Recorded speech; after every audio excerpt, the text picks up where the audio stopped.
آپ تمام حضرات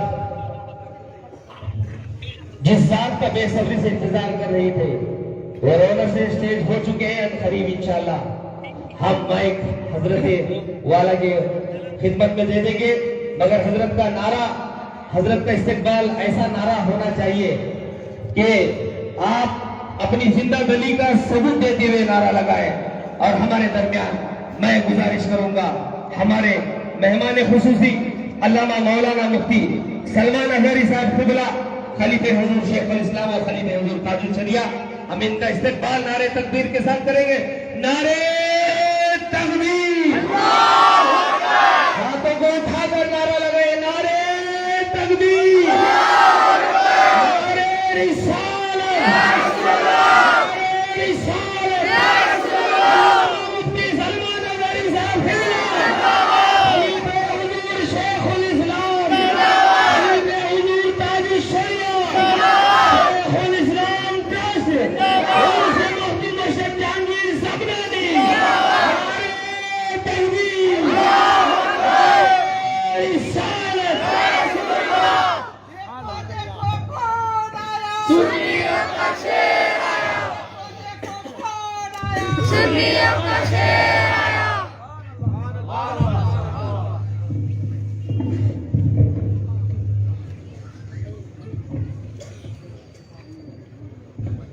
Udah kan aku laisya نمبر نور پر جلوہ بار مشائخ و سادات، حاضرین اہل سنت و جماعت، السلام علیکم ورحمۃ اللہ وبرکاتہ۔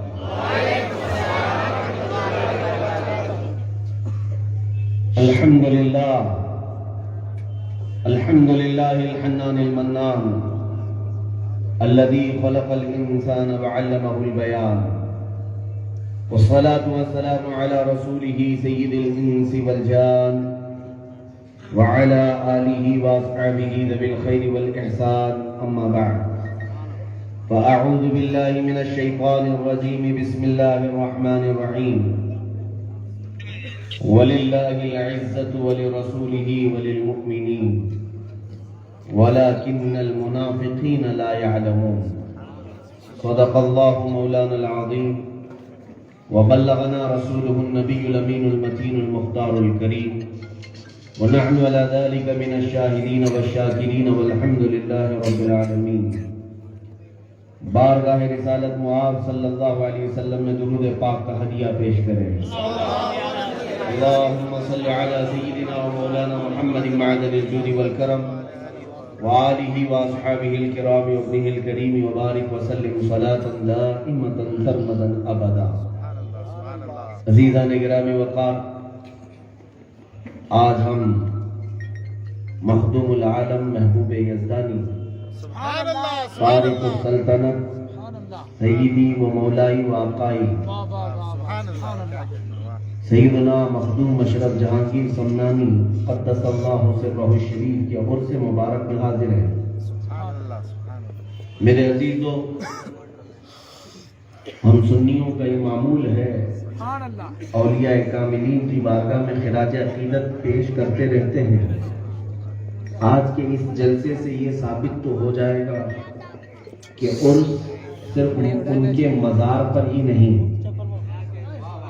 جہاں پر بھی کیا جائے گا وہ قبول ہے۔ میں ایک بہت اہم بات کی طرف آپ کو لے جانا چاہتا ہوں۔ میں نے قرآن کی ایک آیت تلاوت کی آپ کے سامنے۔ رب تعالیٰ فرماتا ہے وَلِلَّهِ الْعِزَّةُ وَلِرَسُولِهِ وَلِلْمُؤْمِنِينَ، عزت صرف اللہ کے لیے ہے، رسول کے لیے ہے اور ایمان والوں کے لیے ہے۔ دنیا داروں کی جوتیوں میں عزت ڈھونڈنے والے لوگ، جو اس کی جے جے کرتے ہوئے عزت ڈھونڈنے والے لوگ، قرآن کو سمجھیں عزت صرف میرے آقا کے قدموں میں ہے۔ اللہ کی طرف سے ہے عزت اور رسول کی طرف سے ہے، اور عزت کس کو دی جاتی؟ ایمان والے کو دی جاتی ہے۔ میرے عزیزوں، مجھے حیرت ہوتی ہے ان نوجوانوں پر جو لوگ یہ سمجھتے ہیں کہ حضور کی سنت پر عمل کر لوں گا تو عزت کم ہو جائے گی، داڑھی رکھ لوں گا، ٹوپی پہن لوں گا تو ہو سکتا ہے میری عزت میں فرق آ جائے، تم تو صرف داڑھی اور ٹوپی کی بات کرتے ہو۔ اس تاریخ السلطنت کو دیکھو، مخدوم اشرف نے پوری سلطنت کو ٹھوکر مار دی۔ پوری بادشاہت چھوڑنا بہت بڑی بات ہے۔ میرے عزیزوں، آج کا ایک چھوٹا سا نیتا بھی اپنے کارپوریٹر کی سیٹ چھوڑنے کو تیار نہیں ہوتا۔ وہ تو دیکھتے ہیں آپ، کرسی کا نشہ بہت خطرناک ہے۔ کارپوریٹر تو چھوڑو، اس کو ہو سکتا ہے کچھ ملائی مسکا ملتا ہو، لیکن مسجد کا صدر تک چھوڑنے کو تیار ہے۔ میں سب کی بات نہیں کرتا، بہت سارے مسجد کے ذمہ دار حضرات اراکین وہ دل و جان سے خدمت بھی کرتے ہیں اور اس کا اجر بھی پاتے ہیں، لیکن آپ کو یہ بتانا چاہتا ہوں کہ یہ دنیا کے منصب اور عہدے چھوڑنا معمولی بات نہیں، اور جس نے پورے سمنان کا تخت چھوڑا، حضور مخدوم جہانگیر اشرف سمنانی رحمۃ اللہ تعالیٰ نے اس گھرانے میں پیدا ہوئے، یار رسول کا گھرانہ ہے۔ آپ کی پیدائش سے پہلے سے ہی آپ کی بشارات مل رہی تھی، اور آپ کے والد گرامی نے آپ کی تربیت بھی اسی حسن کے ساتھ کیا۔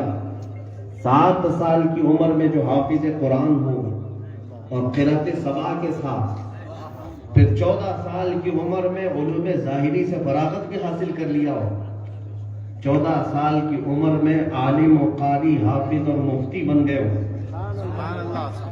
دنیا میں اللہ تبارک و تعالیٰ نے جب کسی سے کام لینا ہو تو اسے بچپن سے ہی مولا تعالیٰ پاک ماحول میں رکھتا ہے۔ جب 14 سال کی عمر ہوئی، سارے علوم سے فراغت حاصل کرتے ہی والد گرامی جو سمنان کے بادشاہ سے انتقال کر گئے، باپ کے انتقال کے فوراً بعد آپ کو تخت پر بٹھا دیا گیا۔ 14 سال کا بادشاہ ہے، 14 سال کی عمر میں جو بادشاہت سنبھال لے، لوگوں کو ایسا لگتا ہوگا کہ بچپن میں اگر کسی کو بڑا عہدہ مل جائے تو نشہ زیادہ آتا ہے۔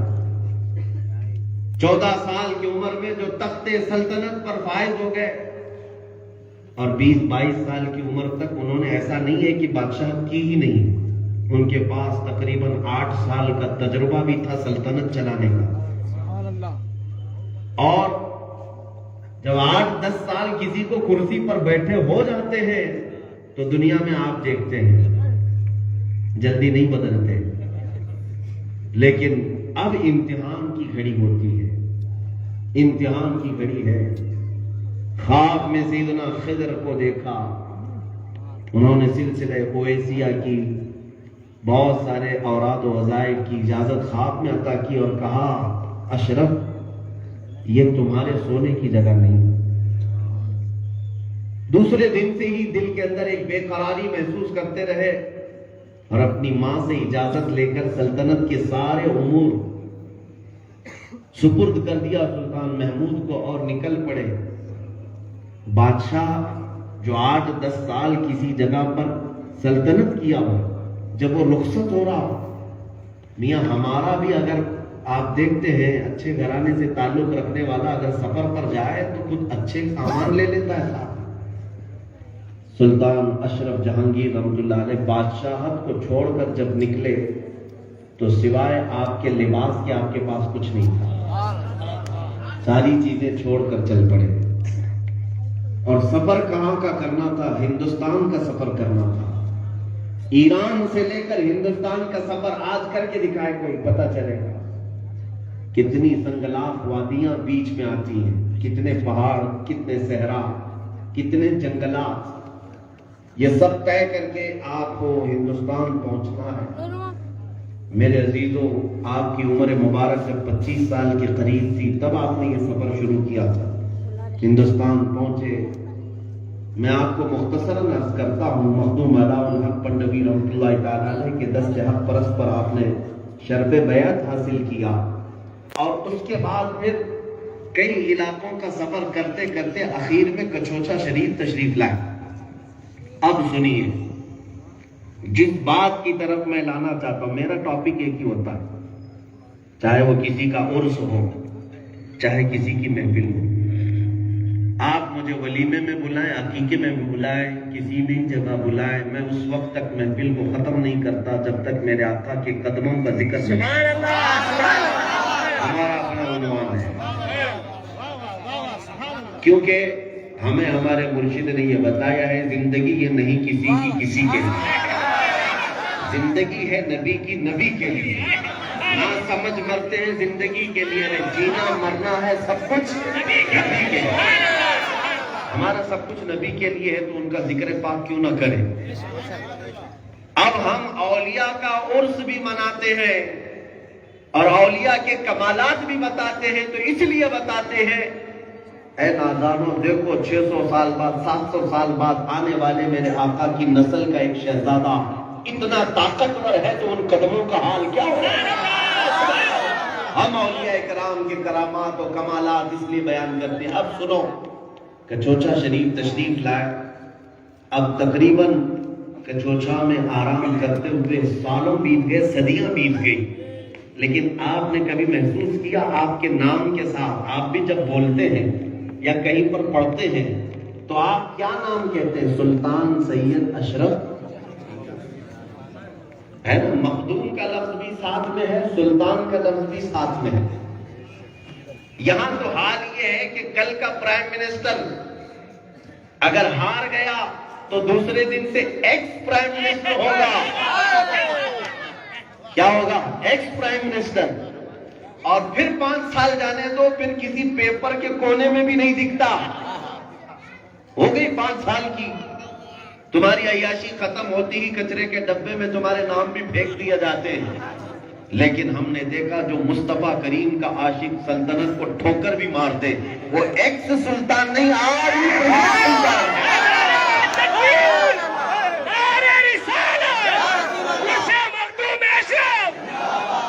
وہ ایکس سلطان نہیں، آج کوئی کہتا ہے ماضی کا سلطان، جب بھی کہا جاتا ہے وہ پریزنٹ سلطان ہے، وہ حال کا سلطان ہے۔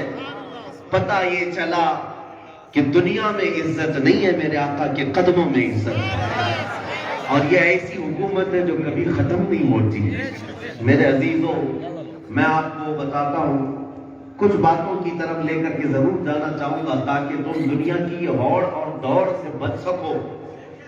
جن چیزوں کے پیچھے تم بھاگتے بھاگتے یہ سمجھ رہے ہو سکسیس یہاں ہے، کامیابی یہاں ہے، عزت یہاں ہے، دنیا تمہیں دھوکہ دے رہی ہے۔ اعلیٰ حضرت نے فرمایا یہ دنیا یہ ہے، شہد دکھائے زہر پلائے، یہ شہد دکھائے زہر پلائے، قاتل ڈائن شوہر کش، اس مردار پہ کیا للچائے، دنیا دیکھی بھالی ہے۔ سونا جنگل رات اندھیری چھائی بدلی کالی ہے، سونے والوں جاگتے رہیو چوروں کی رکھوالی ہے۔ آج عزت کس کی ہے ہم دیکھ رہے ہیں، عزت کس کی ہم دیکھ رہے ہیں۔ میں نوجوانوں کو یہی ایک نصیحت کرنا چاہتا ہوں، میرے عزیزوں، آج گلیمر کی دنیا میں، فلم انڈسٹری کی دنیا میں جن کو چمکتا ہوا دیکھتے ہو، ان کے اطراف بھیڑ دیکھتے ہو، یہ عارضی بھیڑ ہے، یہ ٹیمپرری ہے۔ تم جس کے فین بن کر کے اپنے بالوں میں بھی ڈیزائن کر لیتے ہو، جینز کو بھی پھاڑ لیتے ہو، تمہیں پتا ہے ان کے بڑھاپے آنے دو، پھر تم ان کو خود ہی چھوڑ دو گے، ان کے چہرے لٹکنے دو، پھر دیکھو تمہارا وہ ہیرو بھی نہیں لگتا، اور انہیں کوئی اپنی فلم انڈسٹری میں جگہ بھی نہیں دیتا۔ اب آپ گوشہ نشین ہو جاؤ، دنیا کا یہی حال ہے، دنیا کا یہی حال ہے۔ ان کی خوبصورتی صرف انہیں چمکائے رکھی ہے، وہ بھی چہرے کی اور سامنے کی، اور جہاں جوانی ختم ہوئی ان کا ٹرینڈ ختم ہو گیا، کوئی اور دوسرا آ گیا جس کے لوگ فین ہونے لگ گئے۔ لیکن میرے آقا کے غلاموں کا حال یہ ہے کہ جتنا بوڑھا ہوتا ہے اتنی عزت بڑھتی جاتی ہے۔ میرے عزیزوں، آج کا کون سا بچہ ایسا ہے جو حضور شیخ الاسلام کو نہیں جانتا، حضور تاج شریعہ کو نہیں جانتا؟ یہ وہ بزرگ ہیں جن کی عمر 80 سال کو تجاوز کر گئی۔ بات سمجھ میں آ رہی؟ آج تم جس فلمی اسٹار کو دیکھ کر کے یہ سمجھتے ہو کہ یہ عزت ہے، میرے عزیزوں وہ عزت نہیں ہے، وہ بھیڑ ہے۔ وہ عزت نہیں، وہ بھیڑ ہے۔ عزت صرف بھیڑ کو نہیں کہتے، جہاں دل جھک جائے، جہاں دل جھک جائے اور دل کھینچے چلے آئے۔ آپ دیکھتے ہوں گے، میں نے اپنے حضرت کو بھی دیکھا، حضور تاج الشریعہ کو بھی، حضور شیخ الاسلام ہے، یہ جب تشریف لائے نہایت ہی سادے لباس میں آتے رہے۔ میں نے حضرت کا، حضور تاج الشریعہ کا بھی لباس دیکھا، کبھی کبھار جلسوں میں شیروانی اور عمامے، اور اکثر تو لوگوں کے درمیان سادہ کپڑا، اور حضور شیخ الاسلام تو ایک تہبند اور ایک کرتا، تو صرف ایک لنگی اور ایک کرتا پہننے والے کی طرف لوگوں کا کھینچاؤ کیوں چلا رہا ہے؟ یہ بات سمجھنے کی ہے میرے عزیزوں۔ عزت صرف اور صرف یہ تخت میں، تاج میں اور دولت میں نہیں ہے، میرے آقا کی غلامی میں۔ جب یہ بات ہو جاؤ پھر ہر دل پر راز کرو، حضور کی وفا سیکھو۔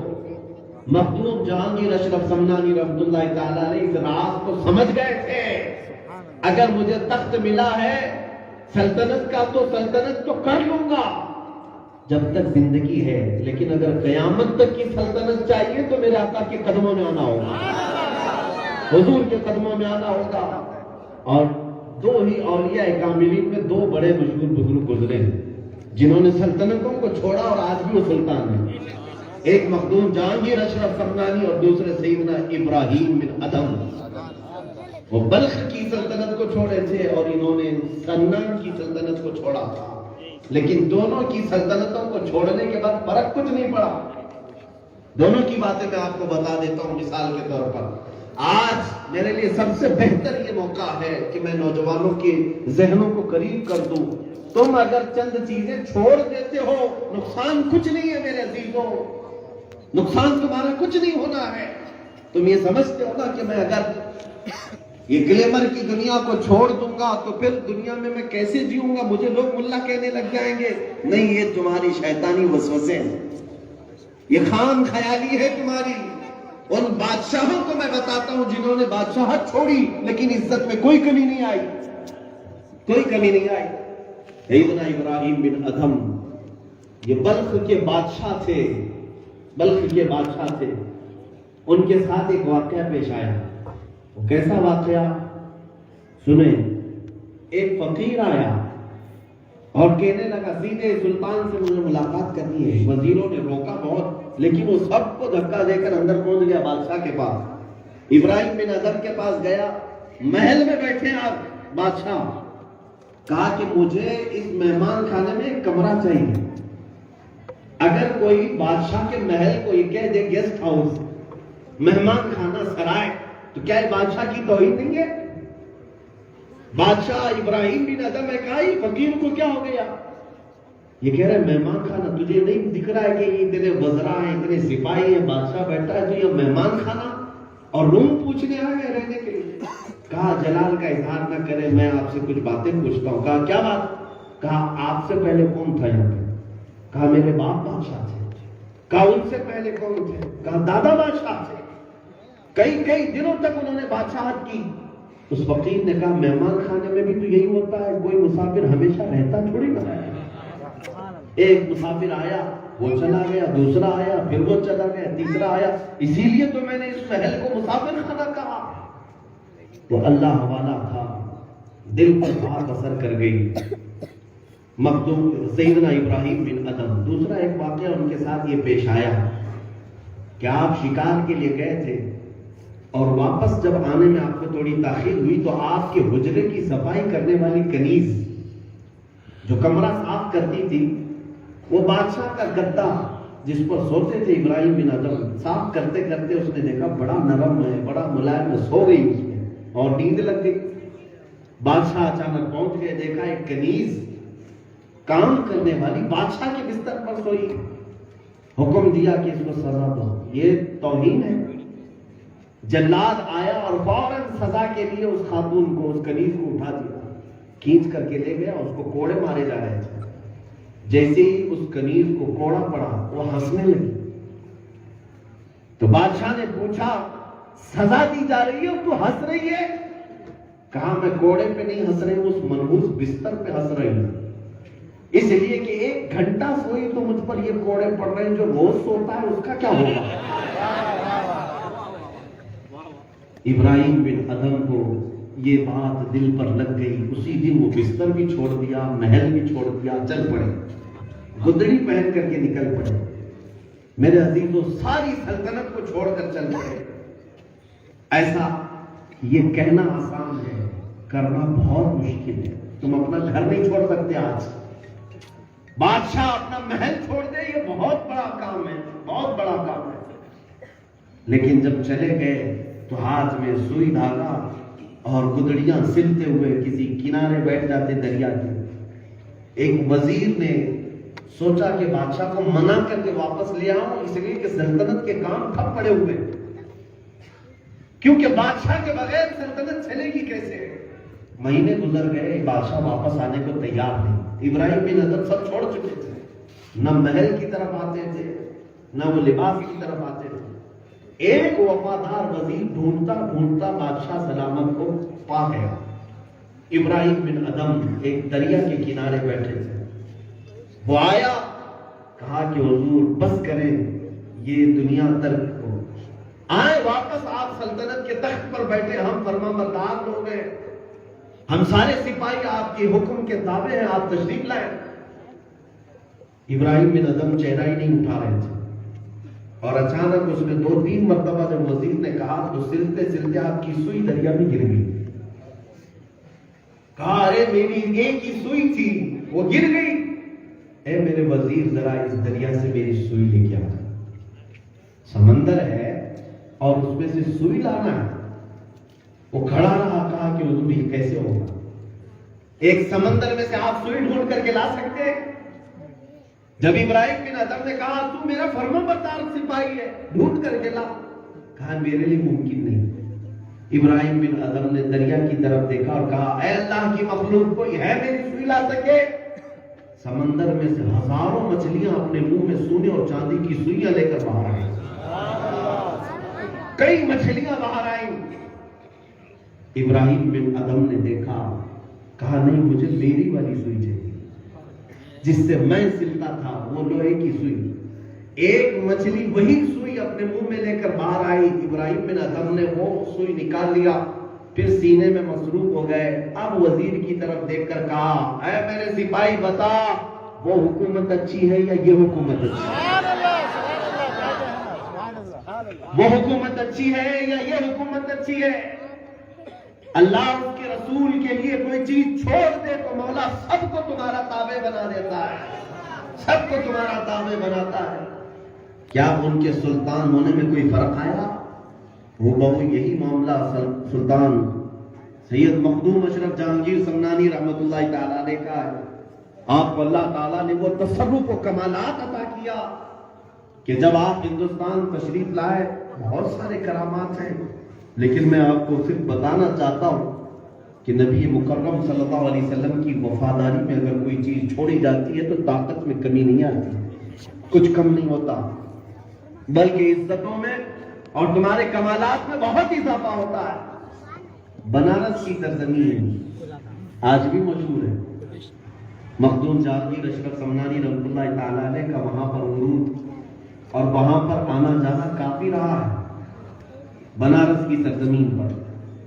تو آپ کو میں ایک بات بتا دوں, ایک ایسے علاقے سے حضور مخدوم جہانگیر سمنانی رحمۃ اللہ علیہ کا گزر ہوا جہاں کچھ کفار و مشرکین بتوں کی پوجا میں مصروف تھے, اپنے اپنے بتوں کی طرف, اور وہ اس قدر انہماک میں تھے کہ آپ بھی کھڑے ہو گئے اور تھوڑی دیر اپنے مریدین کو نصیحت کرتے رہے, اور پھر ان لوگوں کا آمنا سامنا ہو گیا مخدوم جہانگیر سمنانی سے.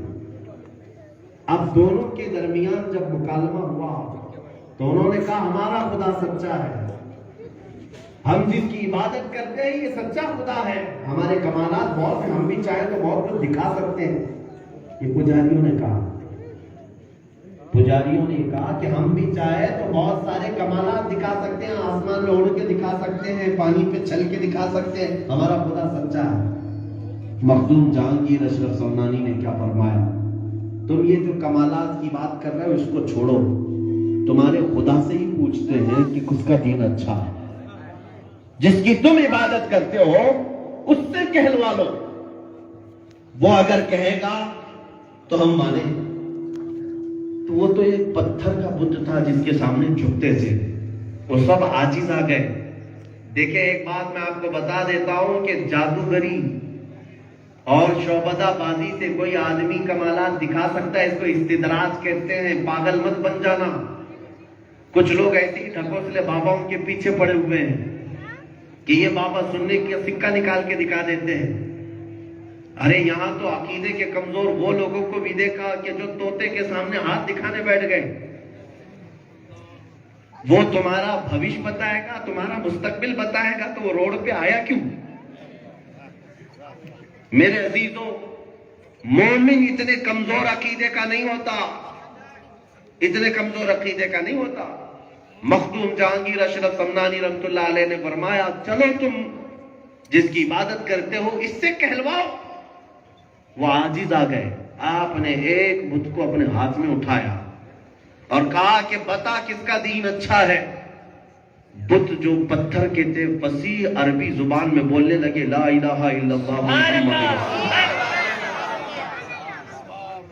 یہ حکایت منقول ہے میرے عزیزوں، صحیح روایات کے ساتھ، تواتر کے ساتھ، اور اس وقت موجود جتنے لوگ تھے سب کے سب دائرہ اسلام میں داخل ہوئے، اور تقریباً 1,00,000 لوگ ایسے ہیں جو اس کرامت کے بعد مشرف اسلام ہوئے۔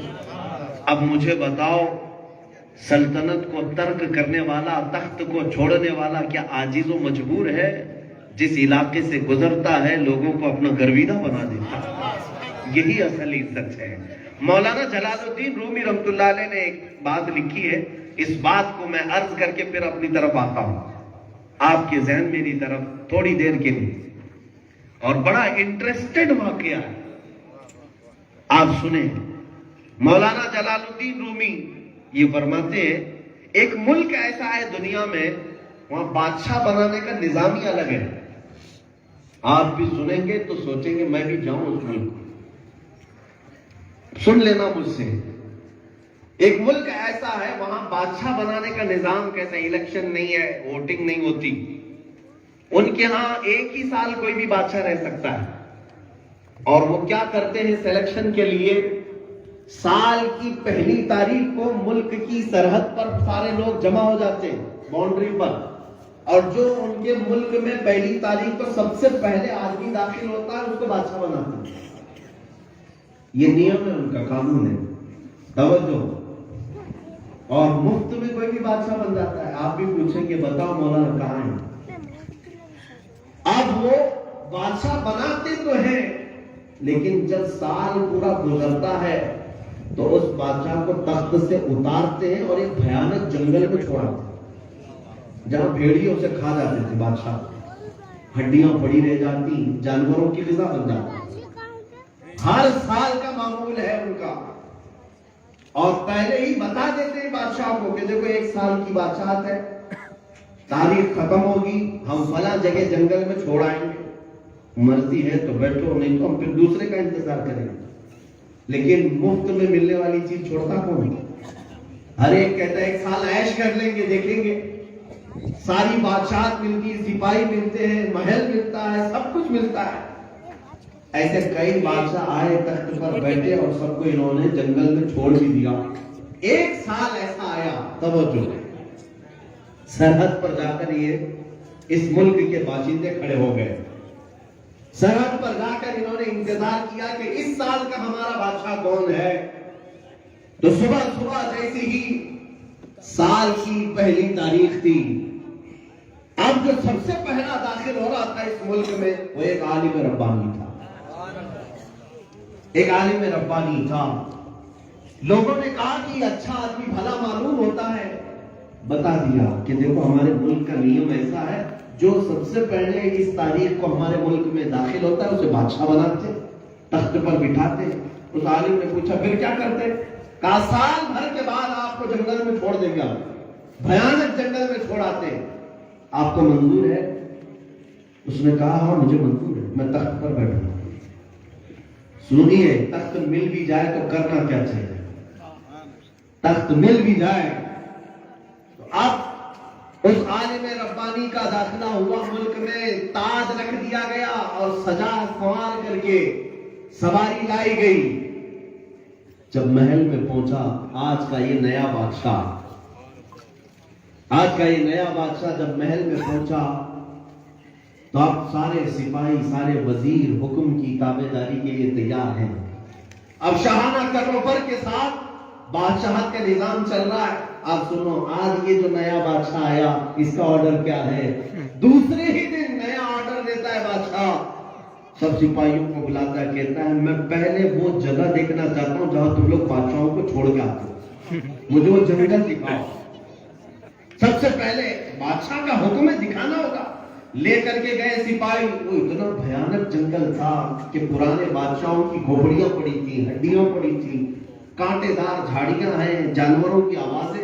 بادشاہ دیکھا اور واپس آیا محل کی طرف۔ بادشاہ ہے، کچھ بھی کر سکتا ہے، سارا پاور اس کے پاس ہے۔ دوسرے ہی دن اس نے آرڈر دیا، میرے محل سے لے کر کے اس جنگل تک ایک راستہ بنایا جائے، خوبصورت روڈ بننا ہے۔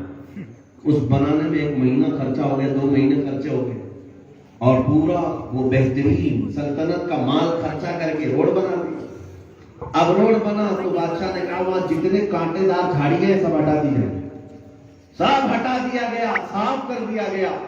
اس پہ 1 مہینہ لگ گیا۔ پھر 1 مہینہ اس بادشاہ نے کہا یہاں پھول لگائے جائیں، ہر قسم کے رنگ برنگے پھول۔ بادشاہ کا حکم تھا، سپاہی وہاں پھول لگائے۔ پھر 6 مہینے گزرے تھے کہ بادشاہ نے کہا یہاں ایک محل تعمیر کرو، محل بنانا ہے۔ سلطنت کے پیسوں سے تابڑ توڑ پورا محل تعمیر۔ کہا یہاں ایک نہر چاہیے، ہاؤس چاہیے، ساری سہولیات اس نے 1 سال میں یہی کام کیا۔ اور پورا محل بھی بن گیا، باغیچہ بھی بن گیا، نہر بھی بن گئی، روڈ بھی بن گیا۔ ابھی سال ختم ہونے کو 8 دن باقی تھے۔ اب وہ گن رہا تھا میرے سال ختم کب ہوں گے اور یہ مجھے چھوڑ کے کب آئے۔ اب فکر نہیں ہے نا، ڈر نہیں ہے۔ اب بادشاہ گنتا رہا، 8 دن جب ہو گئے، بلائے سپاہیوں کو، دیکھو میری میعاد ختم ہو گئی، میری لمٹ جو تھی بادشاہ کی ہو گئی، تمہارا نیم، تمہارا قانون جو ہے اٹھاؤ، لے جاؤ، جہاں چھوڑ آتے تھے وہیں چھوڑاؤ۔ سارے سپاہی اور جو ملک کی رعایا کے دانشور تھے سب کھڑے ہوئے اور کہا بادشاہ سلامت، ہم نے آج سے نیم بدل لیا ہے، ہم نے قانون بدل لیا ہے۔ کہا کیا؟ کیسا قانون بدلا؟ کہا اب کا جو بادشاہ ہے اسے وہاں نہیں چھوڑا جائے گا، یہ اب ہمیشہ کا بادشاہ ہے، کیونکہ ہم نے پہلی بار عقل مند بادشاہ دیکھا جو تخت پر بیٹھ کر کے بعد میں جانے والی منزل کی سوچتا ہے۔ اب سنو میرے عزیزو، دنیا کا یہ کون سا ملک ہے؟ مولانا جلال الدین رومی فرماتے ہیں، ان کے نصیحت کرنے کا انداز یہ الگ ہوتا ہے۔ کہتے ہیں اے پڑھنے والے، اے سننے والے، یہ کوئی افریقہ، امریکہ، یورپ کا ملک نہیں، یہ میں نے تجھے دنیا کی داستان بتائی ہے۔ یہاں جب تو آیا تھا بادشاہ بن کر کے آیا تھا، اور تجھے بتا دیا گیا تھا کہ تیری زندگی ختم ہوتے ہی تجھے قبرستان کی تاریکی میں چھوڑ دیا جائے گا۔ وہاں لوگوں کی ہڈیاں پڑی ہیں، کھوپڑیاں پڑی ہیں، خوفناک جنگل کی طرح نظر آتا ہے۔ یہ دنیا کا قانون میں تجھے بتایا تھا، لیکن تو بھول گیا، یہاں آتے ہی عیاشی میں مصروف ہو گیا، اور تجھے پتا ہی نہیں کہ یہ لوگ تجھے کہاں لے جا کر چھوڑنے والے ہیں۔ اسی بھول میں، اسی فراموشی میں تیری زندگی جب ختم ہونے کو آئی، جنازہ اٹھاتے ہیں لوگ اور اسی ویرانے میں چھوڑ آتے ہیں۔ لیکن کچھ وہ لوگ ہیں جو دنیا میں آنے کے بعد اپنی قبر کو سجانے میں لگ جاتے ہیں، وہ اپنے اذکار میں لگے ہوئے ہیں، اپنی عبادات میں لگے ہوئے ہیں، اپنے درودوں میں لگے ہوئے ہیں، وہ یہاں بیٹھ کر کے وہاں کا تخت سجا رہے ہیں۔ پھر دنیا نے ان کے لیے نیم بدل دیا اور دنیا نے کہا کہ اب جو یہاں بیٹھ کر کے آخرت سجاتا رہتا ہے اسے قبرستان کے ویرانے میں چھوڑا نہیں جاتا، بلکہ دفن کر بھی دیتے ہیں۔ 800 سال گزر جاتے ہیں، پھر بھی اجمیر کی دھرتی سے وہی بات ہے۔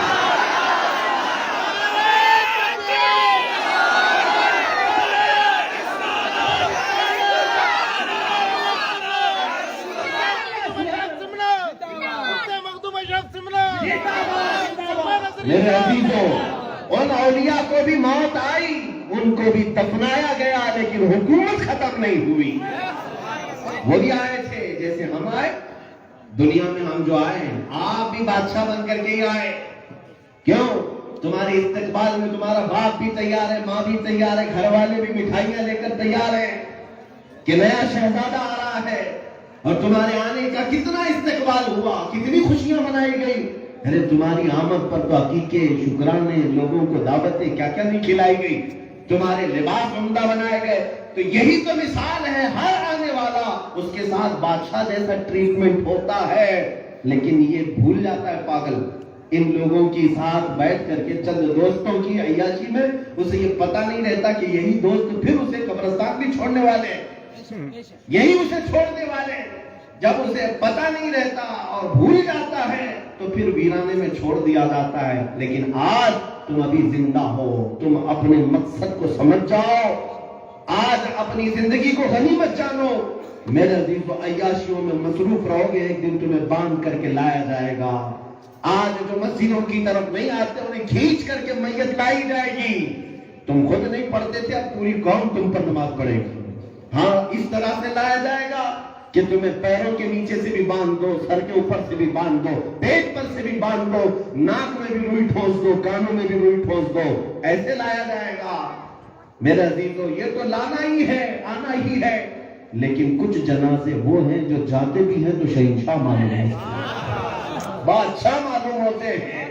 ان کی موت اسی لیے کہا گیا نا, موت العالم موت العالم. کیوں؟ اس لیے کہ وہ دنیا میں رہ کر کے میرے مصطفیٰ کی وفاداری کرتے ہیں. حضور کا جو ہوا اس کی عزت میں کبھی کمی نہیں آئی. آج میں آتا ہوں اپنے اسی عنوان کی طرف, وَلِلَّهِ الْعِزَّةُ وَلِرَسُولِهِ وَلِلْمُؤْمِنِينَ. عزت اللہ کے لیے ہے, رسول کے لیے ہے اور ایمان والوں کے لیے ہے. اور جو آج اس طرح سوچتے ہیں کہ کسی کے قدموں میں بیٹھ جاؤں گا عزت ملے گی, کچھ لوگ بہک جاتے, بھٹک جاتے. ان کو ایسا لگتا ہے آج سکتہ میں یہ پارٹی ہے, اس کی تھوڑا سا جی حضوری کرو, ہمیں بھی کچھ موقع مل جائے گا, ہمیں بھی کچھ مقام مل جائے گا. کچھ نہیں ملنے والا ہے. ایک بار پریکٹیکلی آج دیکھ لو, اخبار پڑھتے ہیں کہ نہیں پڑھتے, نیوز دیکھتے ہیں کہ نہیں دیکھتے. جنہوں نے 40 سالہ زندگی اپنی ان کے ساتھ لگا دی, آج وہ کونے میں بیٹھے ہوئے ہیں. وفاداری تو کیا, کسی کی دھوتی میں, کسی کی ساڑی میں, سب جگہ تو وفاداری کیا. لیکن آج حاشیہ بردار ہو گئے. کیوں؟ یہ غلط جگہ وفاداری کر رہے تھے, یہ غلط جگہ وفاداری کر رہے تھے. یہ دنیا داروں کے ہاتھ میں ہاتھ دینا ایسا ہی ہے. یہ وہ لیلا ہے جو روز شوہر بدلتی ہے, وہ لیلا ہے جو روز شوہر بدلتی ہے. کاش تم تاجدار مدینہ کے ہاتھ میں ہاتھ دیے ہوتے. وہ ایسا غیرت مند رسول ہے کہ دنیا میں بھی تنہا نہیں چھوڑتا, قبر میں بھی تنہا نہیں چھوڑتا. قبر تو قبر ہے, حشر کے میدان میں بھی تنہا نہیں چھوڑتا. تمہیں پتا ہے آج چلو ہو سکتا ہے تم چند اثر اور رسوخ حاصل کرنے کے لیے ان کی جے جے کرتے رہو, ہو سکتا ہے تھوڑے دن تمہاری یہ مدد کر لے. لیکن جس دن تمہاری سانس اٹک جائے, جس دن تمہاری دھڑکنیں بند ہو جائیں, پھر تمہیں اٹھا کر کے لوگ قبر کے نیچے دفن کر کے آئیں, تختیاں اوپر سے بند کر کے آئیں, روشنی کا ایک سوراخ بھی نہیں چھوڑتے, ایک سوراخ بھی قبر میں نہیں چھوڑتے. اور اتنی چھوٹی قبر کہ تم کروٹ بھی نہیں لے سکتے. ارے تم 6x6 کے پلنگ پر بھی سکون نہیں حاصل کرتے. آج کوئی ٹچ ہو جائے تو نیند خراب. لیکن اس قبر میں تمہیں نہ بوریا دیتے ہیں, نہ بستر, نہ تکیا, خالی مٹی میں سلا کر کے آتے ہیں. اور پھر جانتے ہیں روایات میں ہے کہ میت قبر میں یہ سب سے زیادہ تمنا کیا کرتی ہے پتہ ہے؟ آپ بھی کرو گے مرنے کے بعد. ہر مرنے والا یہ تمنا کرتا ہے کاش میرے رشتہ دار تھوڑی دیر اور بیٹھ جائیں میرے قبر کے بعد. لیکن سب کو جلدی رہتی ہے, 3 بار مٹی ڈالا ادھر نکل پڑا. ہر میت حسرت سے دیکھتی رہتی ہے. میں ان کے ساتھ دوستی نبھایا, ان کے ساتھ رشتہ داریاں نبھائی, لیکن یہ مٹی ڈال کر کتنی جلدی قبرستان سے چلے گئے. کوئی بیٹھنے میں تیار ہے؟ عزیز بیٹا بھی اپنے باپ کی قبر پر کتنی دیر بیٹھے گا؟ جہاں شام ہونے کو آئی یا رات کا اندھیرا چھا گیا وہ اپنے گھر چل پڑے گا. لیکن میت کی یہ خواہش رہتی ہے کاش میرا رشتہ دار, کیونکہ حدیث میں ہے رشتہ دار قریب ہوتے ہیں تو اس کو تھوڑا انس حاصل ہوتا ہے, سکون رہتا ہے. لیکن بیٹھنا کوئی نہیں چاہتا. میں تمہیں یہ دنیا کی حقیقت بتاتا ہوں. جب تمہیں سب مٹی ڈال کر کے چھوڑ کر چلے جاتے ہیں، جن کے لیے تم رات رات جاگتے تھے، وہ بھی تمہارے جنازے کو کندھا دے کر ختم کر جاتے ہیں رشتے. لیکن قبر کی تختیاں بند ہونے کے بعد اگر کوئی ہماری قبر میں روشنی لے کر آتا ہے تو آمنہ کا لام. اور پھر میرے مصطفیٰ کی ذات کون آتا ہے قبر میں؟ نبی مکرم صلی اللہ علیہ وسلم کی ذات. وہ تشریف لاتے ہیں، یہاں تک کہ منکر نکیر کو کہتے ہیں آہستہ جگہ ہے میرا غلام، میرا غلام ہے. حضور تاج شریعہ نے یہ بلایا تھا، میں مروں تو میرے آقا یہ ملائکہ سے کہنا، اسے کوئی مت جگانا، ابھی آنکھ لگ گئی ہے. تیرے دامن کرم میں جسے نیند آ گئی ہے وہ فنا نہ ہوگی، اسے زندگی مل گئی. میرے عزیزوں، اب میں تمہیں بتانا چاہتا ہوں، حضور پاک صلی اللہ علیہ وسلم جب قبر میں روشنی لے کر آتے ہیں، تمہیں انہی کا محتاج ہونا چاہیے، انہی کا محتاج.